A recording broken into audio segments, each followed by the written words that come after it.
Hello friends, ఈరోజు ఆదమ్ అవ్వ గురించి మాట్లాడుకోబోతున్నాం. వాళ్ళు ఎలా బయటకు వచ్చారు, మనకి ఎలా మరణం వచ్చింది గురించి మాట్లాడబోతున్నాం. Welcome to Yakub YouTube channel.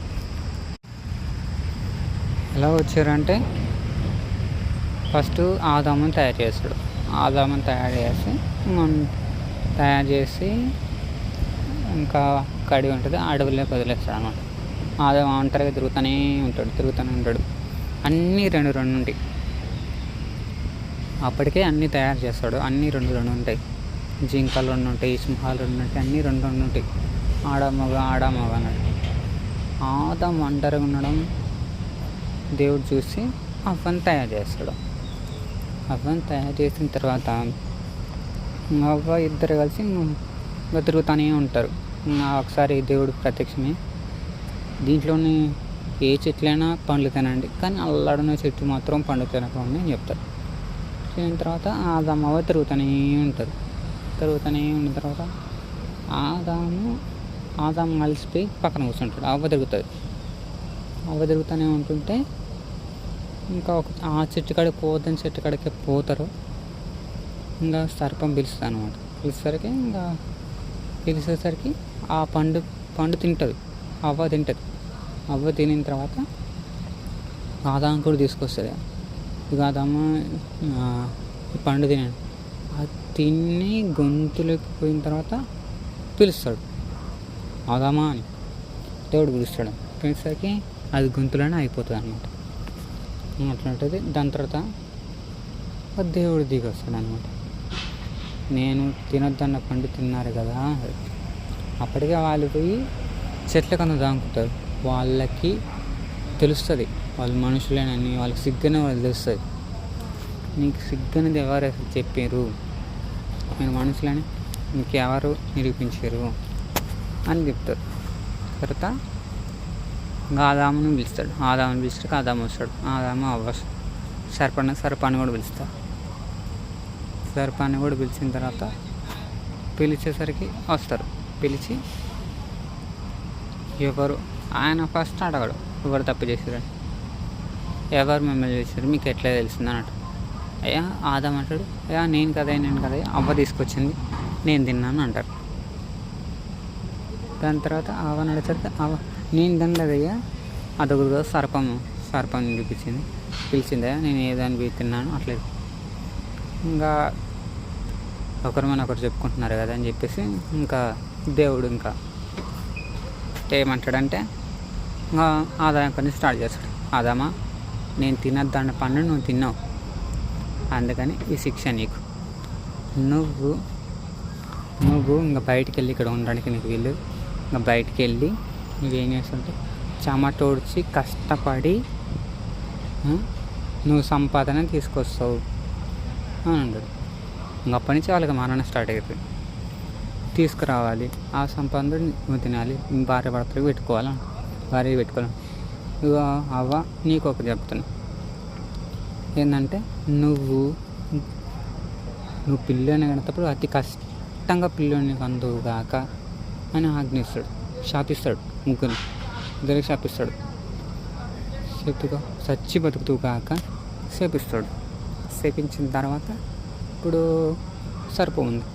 సర్పము నువ్వు మనుషులు చూసినప్పుడల్లా నీ తల మీద కొట్టి నీ తల చెట్ల కొట్టుగాక చెప్పిస్తాడు. చెప్పించిన తర్వాత వాళ్ళు ముగ్గురిని ఇంకా బయటికి పోతారు. ఆదాము ఇంకా బయటికి పోతారు. పోయి కష్టపడతా ఉంటారు. బయటికి పోయి ఇంకా కష్టపడతా పొలం దున్నుకునుడు అట్లా చేసుకుంటాడు అన్నమాట. చేసుకున్న తర్వాత కొన్ని రోజులు పోయిన తర్వాత అవ్వ గర్భవతి అవుతుంది. గర్భమైన తర్వాత కయ్యోని పుట్టిన కొన్ని సంవత్సరానికి హేబేలు కూడా పుడుతున్నాడు అనమాట. హేబేలు కయ్యోను ఉంటారు. అయినా కూడా దేవుడు వచ్చేసి ఆదాముని అవన చేయడం వదలలేదనమాట. ఇంకా దేవుడు ఆదాము అవ్వ నేర్పిస్తారు, బలి ఎట్లా అర్పించాలి, మనం దేశభాగం ఎట్లా తీయాలి అని నేర్పిస్తారు. అలానే హేబేలు కయ్యోను వాళ్ళు కొంచెం పెద్ద అయిన తర్వాత హేబేలు కయ్యోను వాళ్ళిద్దరూ, హేబేలు వచ్చేసి గొర్రెలు కాసుకుంటాడు, కయ్యోను వచ్చేసి పొలం పని వ్యవసాయం చేసుకుంటాడు. వ్యవసాయం చేసుకునేటప్పుడల్లా వీళ్ళిద్దరూ బలి అర్పించేటోళ్ళు. హేబేలు బలి అర్పించాడు, కయ్యోను బలి అర్పించాడు. కానీ హేబేలుది మాత్రమే దేవుడు తీసుకుంటాడు, కయ్యోనుది బలి తీసుకునేటోడు కాదు. ఎందుకంటే హేబేలేమో శ్రేష్టమైనది ఇస్తాడు, కయ్యోనేమో చెడిపోయింది అవి ఇస్తాడనమాట. మన మీద దేవుడికి ఏమి ఇచ్చేటప్పుడు శ్రేష్టమైనది ఇవ్వాలి, చెడిపోయినది అట్లా ఇవ్వకూడదు అనమాట. దీనికి అర్థం. అట్లనే కొన్ని రోజులు అట్లనే బలి అర్పిస్తుంటారు, అట్లనే హేబేలు తీసుకుంటాడు, దేవుని కయ్యాన్ని తీసుకోవడం అనమాట. ఇంకా హేబేలుకు కయ్యానికి ఒక ఆలోచన వస్తుంది. ఏంటంటే ఇప్పుడు హేబేలు ఉండడం వల్లే కదా నా బలి తీసుకొని అంటున్నాడు. కానీ హేబేలు చచ్చిపోతే నా బలి తీసుకుంటాడు కదా అని చెప్పేసి అట్లుంటారు. దీని తర్వాత ఒకరోజు ఏం చేస్తుంది అట్లానే బలి అర్పిస్తారు. బలి అర్పిస్తే ఆ రోజు కూడా హేబేలుదే తీసుకుంటాడు, కయ్యోనిది తీసుకోసరికి కయ్యోనికి కడుపులో మండుతుంది అన్నమాట. మండి ఇంకా వీళ్ళని ఎట్లాగైనా చంపాలి, బలి అర్పించుకుంటారు. మళ్ళీ ఇంటికి వెళ్తుంటారు.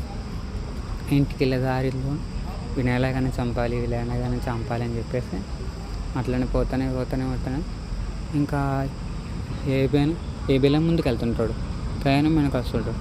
ఒక రాయి తీసుకొని హేబేలుని చంపేసి ఆ రక్తం అంతా కింద పోతూ ఉంటాడు. కయ్యోను పోతూనే ఉంటాడు. ఇప్పుడు నేనే తీసుకోవచ్చు, నాదే బలి అర్పించు, నాదే తీసుకుంటాడు దేవుడు, నాదే తీసుకుంటాడు అని పోతూ ఉంటాడు. అక్కడి నుంచి స్టార్ట్ అయింది మనకి తాగాలు, ప్రత్యక్షతలు. మనమందరం ఎవరు? కయ్యోను సంతానం, హేబేలు సంతానం కాదనమాట, కయ్యోను సంతానం. అప్పుడు స్టార్ట్ అయింది కొట్లాటలు అన్నీ అప్పటి నుంచే స్టార్ట్ అయింది అనమాట. ఇప్పుడు కాదు, అప్పటి నుంచే స్టార్ట్ అయింది. అట్లనే ఒకటి చంపేసిన తర్వాత కొంచెం ముందు పోతా ఉంటే హేబేలు రక్తం మొరపెడుతుందంట.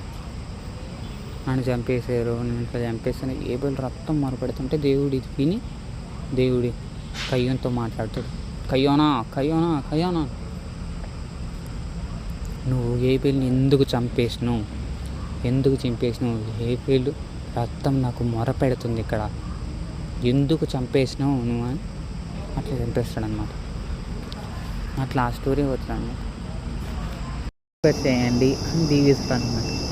దీవించేసరికి కయ్యోను హేబేలు మాత్రం కాదు, కానీ చాలామంది పిల్లలు అనమాట. ఇంకా ఆయన చాలామంది పిల్లలు. దాని తర్వాత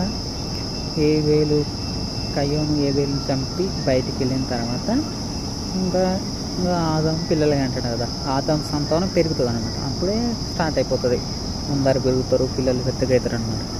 అప్పుడు వరుసలు లేవు అనమాట. అప్పుడు అనేది అంత వరుసలు అది ఇది చెప్పారు కదా, అప్పుడు వరుసలు లేవు అనమాట. పాతల కాన్యం అన్నమాట, వరుసలు లేకపోతే అప్పుడు అట్లా ఉండేది. దాని తర్వాత ఇంకా అప్పటికే ఇంకా కయ్యోను చంపేసింది. కయ్యోను దేవుడు అట్లా చేపిస్తాడు. ఇంకా అది కొంచెం దూరం అవుతాడు. ఒక దేశం ఉంటుంది, నోదు అనే దేశానికి వెళ్తాడు అనమాట. నోదు అనే దేశానికి వెళ్ళి ఒక వివాహం చేసుకుంటాడు. వివాహం చేసుకున్న తర్వాత ఆయనకు ఒక కుమారుడు పుడతాడు. ఆ కుమారుడు హానోక్ అని పేరు పెడతారు అనమాట. వాళ్ళ ఊరికి గుర్తుగా హానోక్ అని పేరు పెడతారు.